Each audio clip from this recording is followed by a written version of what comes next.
Ya, halo guys. Berjumpa lagi dengan saya, Nanda Pradika. Sesederhana-sederhananya ransomware pasti akan menyasar file-file penting di dalam PC kita. Bukan soal komputernya bakal rusak, bukan soal Windows-nya yang bakal korup atau lain sebagainya, tapi si ransomware itu pasti akan mengunci file-file yang teman-teman miliki. Jadi hati-hati, teman-teman jangan pernah sembarangan untuk membuka sebuah ransomware atau membuka sebuah file Excel. Karena bisa jadi kalau misalnya itu ransomware, maka data yang teman-teman miliki ya sudah tidak akan bisa balik lagi, kecuali kalau teman-teman membayar, tapi kayaknya tidak akan mungkin, jangan pernah dilakukan gitu ya. Atau teman-teman memiliki dekriptornya yang khusus untuk si malware-nya tersebut, untuk si ransomware-nya tersebut. Karena beda ransomware, beda dekriptornya. Seperti itu.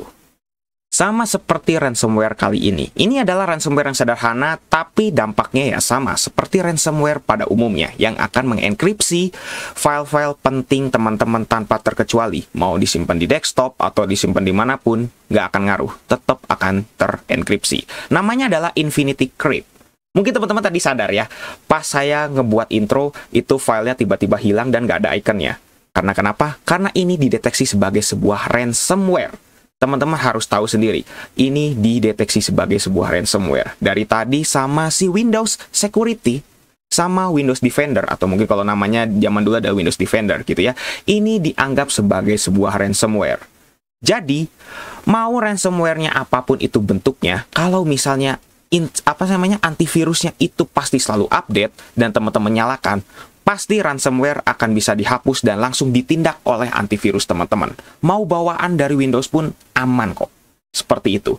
Jadi, di sini kasusnya adalah saya akan matikan dari si antivirusnya. Sudah saya matikan ya. Jadi, sekarang si ransomware-nya bisa nongol lagi. Dengan logo yang mirip seperti produk dari Adobe ya. Kalau misalnya kita perhatikan. Tapi tenang, ini hanya trik akal-akalan dari mereka. Seperti itu ya. Sekarang kita akan langsung coba lihat dari propertiesnya.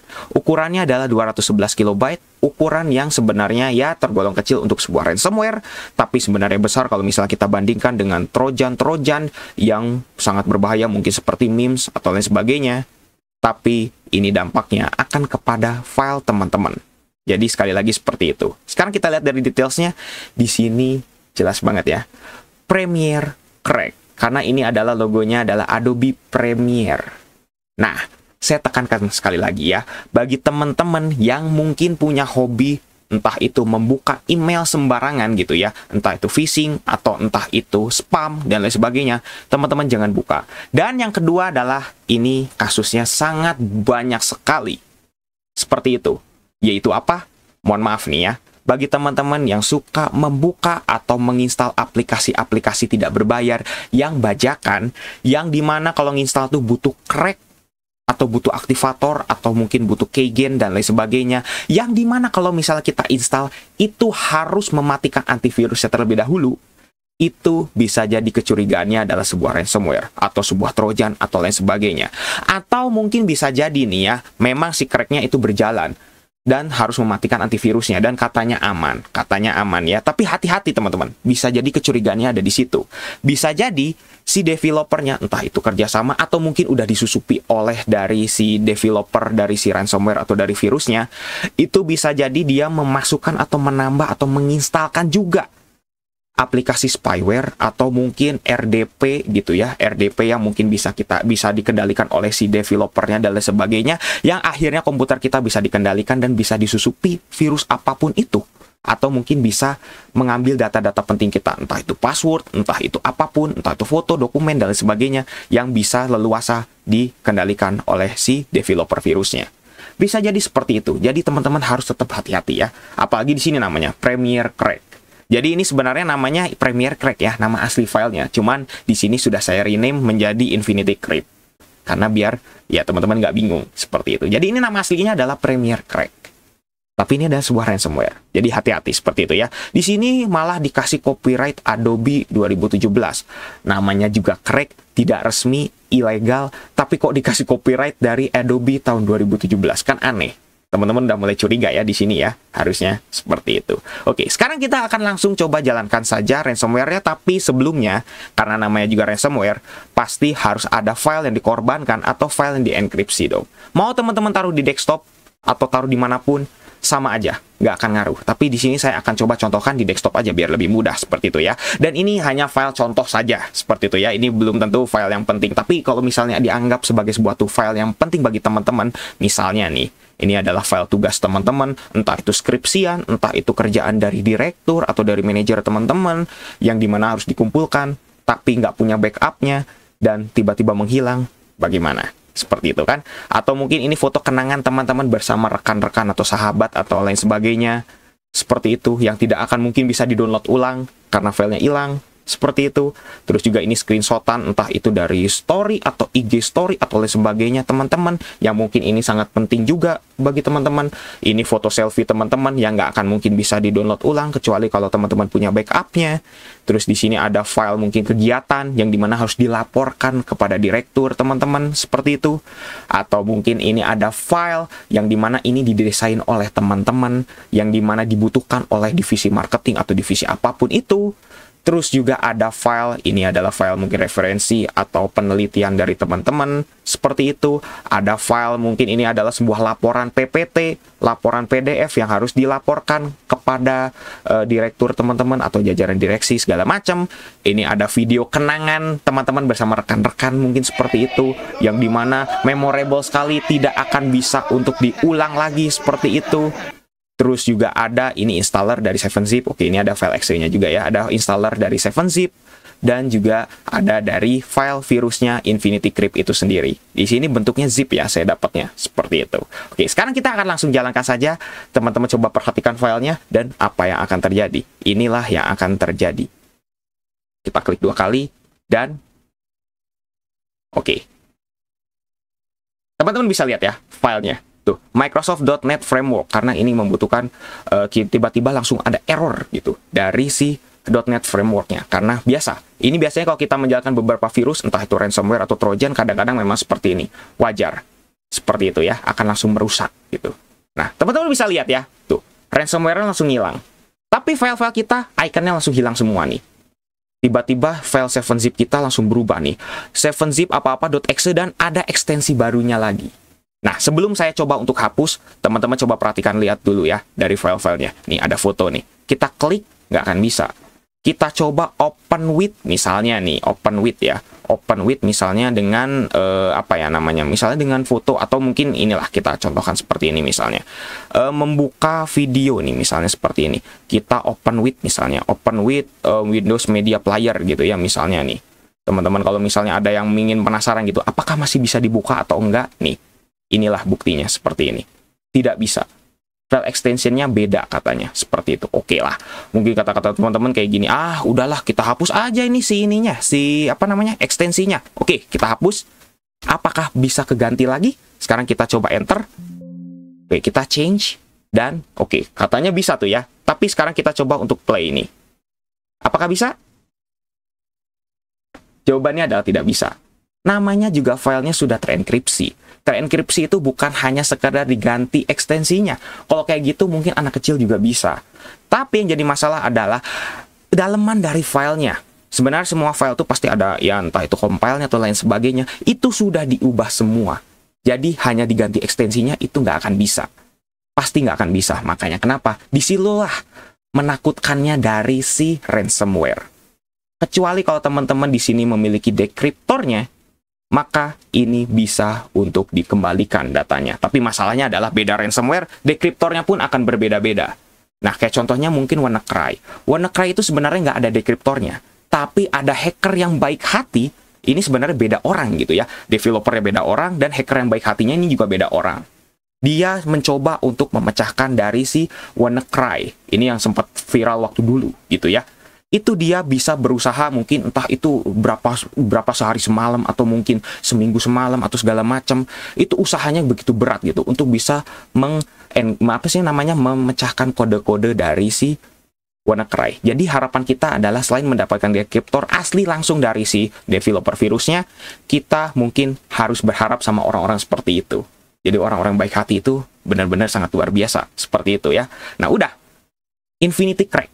Infinity Crypt. Bisa dibilang seperti itu ya. Infinity Crypt ini ransomware yang sederhana. Biasanya ransomware pasti ada peringatan, jendela peringatan. Seperti itu kan.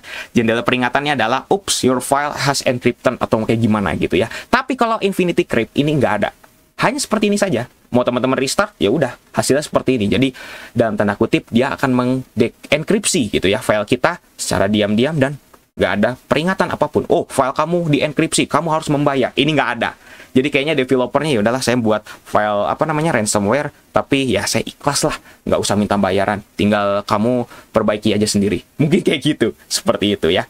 Nah, itulah berbahayanya dari si ransomware. Sekarang kita lihat nih ya, dari si prosesnya. Apakah ada proses yang mencurigakan di sini?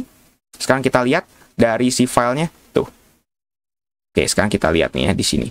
Tuh, teman-teman bisa lihat ya. Nggak ada proses yang mencurigakan dari si virusnya. Biasanya kalau misalnya ada ransomware, ya mungkin kayak WannaCry atau mungkin yang lagi populer gitu ya, Lockbit gitu ya. Mohon maaf yang saya tidak bisa jelaskan secara kronologinya karena itu bukan ranah saya. Tapi saya juga masih belum mendapatkan sampelnya gitu sampai detik ini ya. Nah, itu pasti akan ada proses baru, yang dimana proses baru itu adalah jendela dari peringatannya. Oops, your file has been encrypted atau segala macam kayak gitu. Tapi di sini nggak ada. Jadi pas virusnya udah berjalan, file yang ada pada saat itu akan langsung dienkripsi. Ya sudah, seperti ini. Jadi kita nggak bisa membuka file apapun lagi ini. Udah, nggak akan bisa lagi nih. Kita coba ganti nih ya. Kita ganti lagi ekstensinya. Ini awalnya PDF, terus tiba-tiba ada apa-apa. Sekarang kita coba untuk yes, terus kita tuh kayak kembali lagi ya filenya. Kita coba klik 2 kali, bisa kebuka? Nggak bisa. Tetap nggak akan bisa. Karena dienkripsi itu bukan hanya diubah file name-nya, bukan. Tapi diganti dari si dalaman filenya. Jadi ini kayak di apa namanya ya? Mungkin kalau teman-teman tahu Enigma ya mirip kayak gitu. Makanya kenapa ini ransomware itu sangat berbahaya. Bagaimana cara mengatasinya? Ransomware itu rata-rata tidak ada cara mengatasinya kecuali teman-teman punya dekriptornya. Jadi di sini kita hanya bisa mencegah, bukan bagaimana cara memperbaikinya. Cara memperbaikinya itu tidak ada kecuali teman-teman punya dekriptornya. Tapi teman-teman jangan pernah untuk membeli kunci kalau misalnya diminta untuk beli gitu. Jangan pernah. Karena kebanyakan itu useless. Kebanyakan. Seperti itu. Kalau teman-teman mungkin di instansi tertentu yang dimana teman-teman bisa menuntut dan segala macam, itu mungkin bisa gitu ya, seperti itu. Tapi ya entahlah kalau bagi seperti kita gitu ya, mungkin tidak akan bisa seperti itu. Nah, cara solusinya adalah teman-teman hanya bisa mencegah. Mencegahnya kayak gimana?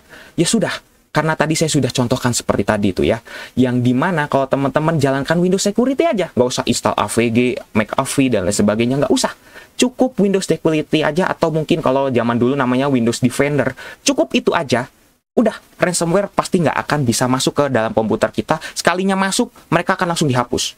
Ransomware phone akan langsung dihapus dan langsung dihapus aja udah file ransomware-nya. Seperti itu. Jadi antivirus itu harus dinyalakan. Itu yang pertama. Dan yang kedua adalah belum tentu ransomware itu akan dideteksi oleh antivirus. Jadi teman-teman harus berhati-hati dalam membuka filenya. Jadi solusinya adalah teman-teman harus siapkan di si antivirusnya. Antivirusnya itu harus paling update ya. Karena belum tentu nih antivirus yang lama itu mendeteksi ransomware yang baru. Banyak kejadian seperti itu. Jadi teman-teman harus tetap up to date lewat Windows Update atau mungkin Windows Security-nya di-update lah. Minimal seperti itu. Yang kedua adalah dari kitanya sendiri. Jangan sembarang membuka file. Terutama bagi teman-teman yang suka menginstal game-game atau aplikasi bajakan yang dimana membutuhkan crack dan cracknya harus dimatikan dulu antivirusnya sebelum dijalankan. Itu waspada. Udah, seperti itu saja. Walaupun ngerasanya, wah aman kok. Walaupun kita jalankan cracknya, matikan antivirusnya, nggak terjadi apa-apa. Tapi hati-hati teman-teman. Bisa jadi si developer dari si virusnya itu menempatkan si spyware atau mungkin backdoor atau mungkin protokol segala macam yang bisa di remote gitu oleh si developer virusnya ditanamkan di situ. Hati-hati. Jadi teman-teman tetap harus hati-hati. Jangan pernah beli crack-crackan. Kalau mau beli aja. Udah, itu yang paling aman. Atau kalau misalnya punya rekan yang punya original gitu, entah itu instalasinya atau lain sebagainya, mungkin bisa minta dari situ. Udah, nggak usah teman-teman beli crack-crackan. Apa namanya? Menginstal crack-crackan. Udah, jangan pernah seperti itu. Kalau misalnya teman-teman udah jalankan dua itu, minimal, udah pasti aman. Minimal nih ya, ada ransomware pasti akan seperti ini. Ransomware found. Nggak akan nggak akan bisa menyerang gitu ya, menyerang dari komputer kita. Mungkin seperti itu ya. Oke, mungkin cukup sekian untuk video kali ini. Ini adalah ransomware yang sangat sederhana sekali, tapi penjelasannya mungkin agak panjang. Mohon maaf ya, karena lagi tren-trennya nih ya ransomware. Tapi mohon maaf, untuk soal kronologi yang lagi viral itu ya, saya tidak bisa jelaskan secara kronologi atau secara analisis mungkin terjadinya itu bagaimana gitu, saya tidak bisa jelaskan. Tapi kalau saya punya sampel filenya, saya akan jelaskan secara malware-nya saja, secara virusnya aja kerjanya kayak gimana. Hanya seperti itu saja ya, karena itu bukan ranah saya yang tadi sebelumnya. Seperti itu ya. Mungkin cukup sekian untuk video kali ini. Kalau ada penjelasan yang salah, seperti biasa, tuliskan saja di kolom komentar, koreksi saja, atau ada saran segala macam, tuliskan saja di kolom komentar. Saya sangat apresiasi bagi teman-teman yang sudah kritik dan saran. Seperti itu ya. Jangan lupa untuk subscribe dan juga share video ini jika bermanfaat. Bantu channel ini juga bisa berkembang. Oke guys, saya Nanda Pradika. See you next time.